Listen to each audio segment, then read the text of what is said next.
महानगरपालिकेकडून कर थकबाकीवरून जी कारवाई झाली त्याचा निषेध करतो आमदार अर्जुन खोतकर। महानगरपालिकेनं थकीत करापोटी औद्योगिक वसाहतीत काही कारखान्यांना तसेच काही व्यापाऱ्यांच्या दुकानांना सील ठोकलं। हा प्रकार निश्चितच चुकीचा असून असा प्रकार करणाऱ्या अधिकाऱ्यांवर कारवाई करण्याच्या सूचना आपण देणार असल्याचं जालना शहराचे आमदार अर्जुन खोतकर यांनी सांगितले। गुरुवारी सकाळी व्यापाऱ्यांच्या शिष्टमंडळानं आमदार खोतकर यांची दर्शना बंगला इथं भेट घेऊन आपल्या व्यथा मांडल्या। यावेळी व्यापारी तसेच उद्योजकांनी महानगरपालिकेकडून कर वसुली संदर्भात कसा त्रास दिला जातोय याची सविस्तर माहिती दिली। दरम्यान अर्जुन खोतकर यांनी कर संदर्भात महानगरपालिकेकडून जी कारवाई अथवा पाऊल उचलण्यात येत आहे त्याचा आपण निषेध करून या प्रकरणावर योग्य तो तोडगा काढण्याच्या सूचना आपण आयुक्तांना दिल्यात।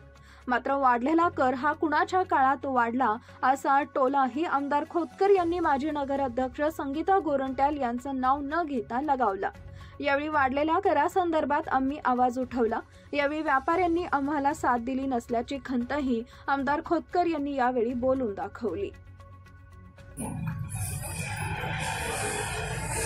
गेले 2-3 दिवस या विषयाच्या आजूबाजूला मी आहे। दिल्लीला असताना सतीशचा मला फोन आला, परंतु तो यायला थोडा उशीर झाला। फोन यायला वेळेच्या पूर्वी जर आला असता तर मला ती कारवाई थांबवता आली असती। कारवाई पार पडल्यानंतर फोन त्यांचा, मी कुठेतरी कार्यक्रमात होतो त्यामुळं फोन माझा बंद होता आणि तो फोन रिसीव्ह झाला नाही। ज्या व्यथा आपल्या या ठिकाणी मी आता ऐकल्या, या पद्धतीनं जर खरंच कारभार महापालिकेने केला असेल तर त्याचाही निषेध मी, आपल्याप्रमाणेच त्यांचाही निषेध मी या ठिकाणी करतो। तुमच्या सर्वांच्या भावनेच्या सोबत मी निश्चितपणे उभा आहे। तुम्ही 100% चिंता करायची गरज नाही, पण मेहरबानी करून वडाचं तेल वांग्यावर काढू नका। याच्या मुळामध्ये जा। हा टॅक्स कधी वाढला, कोणी वाढवला, मग त्यावेळेस तुम्ही विरोध का नाही केला? या सर्व बाबीचा विचार तुम्ही करणार की नाही करणार? हसून नाही जमणार। हा टॅक्स कोणाच्या कालखंडामध्ये वाढला? विष्णूने सांगितलं। संगीता गोरंट्याल अध्यक्ष असताना तुम्ही काय विरोध नाही केला?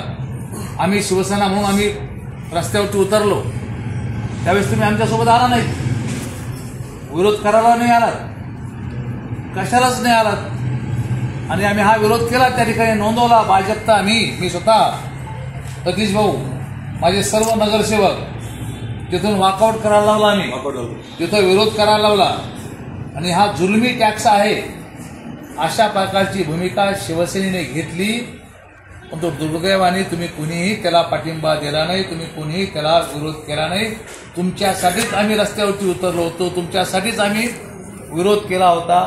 मी तर मुंबई महानगरपालिकेच्या पावत्या आणून दाखवल्या की मुंबई महानगरपालिका पिण्याचा टॅक्स किती घेते आणि जालना किती घेते। जालना त्या आत्ता 2400 रुपये घेते, तिथं 2800 घेते, तिथं काही तिथं 2000 आहे, 2000 पेक्षा कमी आहे। आणि तिथं रोज 24 तास पाणी, 24 तास पाणी आहे। आणि आपल्याला एक महिना पाणी नाही, 15 दिवस पाणी नाही। परंतु आत्ता जे सतीश भाऊ सोबत झालं ते गंभीर आहे, तुमच्यासोबत झालं ते गंभीर आहे, बगड्याजी सोबत झालं ते गंभीर आहे, बाकी इतरांसोबत झालं ते गंभीर आहे। आता हा 18-19चा टॅक्स, त्यामध्ये मधल्या कालखंडामध्ये तुम्ही मला बोलले, मी त्यांना दाबलो होतो, तो पण वसुली मी करायची नाही हे ठामपणे सांगितलं होतं। पण आता नवीन शासनाने नेमलेल्या, आता गैरसमज कसा होतो, आता मला भाऊ म्हणू लागले, जो आता महानगरपालिका 1 वर्ष झाली ना, मग 1 वर्षाचा आपण त्यांनाच्या डोक्यात असं आहे की महानगरपालिका झाली टॅक्स वाढला, हे तुमच्या डोक्यात घातला गेलं। सर्वांना तुमच्या डोक्यामध्ये या रोषे तुमच्या डोक्यात घातलं गेलं की महानगरपालिका झाली तर टॅक्स वाढेल। अरे महानगरपालिका व्हायच्या अगोदरच टॅक्स वाढलेला आहे, आणि ज्यांनी वाढवला तेच म्हणायला लागले महानगरपालिका झाला टॅक्स वाढेल। ज्यांनी वाढवला, या रोषे इकडे रोषे तिकडे 18-19च्या आम्ही विरोध केला सगळ्यांनी. बरोबर आहे ना असेल. तुम्ही पण विरोध केला होता टॅक्सला. आम्ही शिवसेना म्हणून टॅक्सला विरोध केला होता नव्हता. तुम्ही केला होता विरोध. सपोर्ट नाही करता मला त्यावेळेस.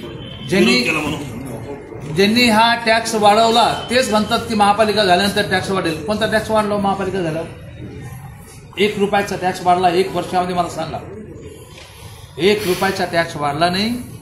तुम्हाला फक्त खोटं सांगितलं गेलं. परंतु काही जरी असलं तर मी व्यापाऱ्यांच्या सोबत आहे. जी झाली कारवाई त्याचे परिणाम अधिकाऱ्याला भोगावं लागतील. मी तुम्हाला सांगतो, ज्यांनी अशा पद्धतीनं तुमचं हे केलं त्यांच्यावर तर कारवाई करूच. आपण त्यांना कारवाई करायला भाग पाडू, त्यांच्यावर कारवाई करूच.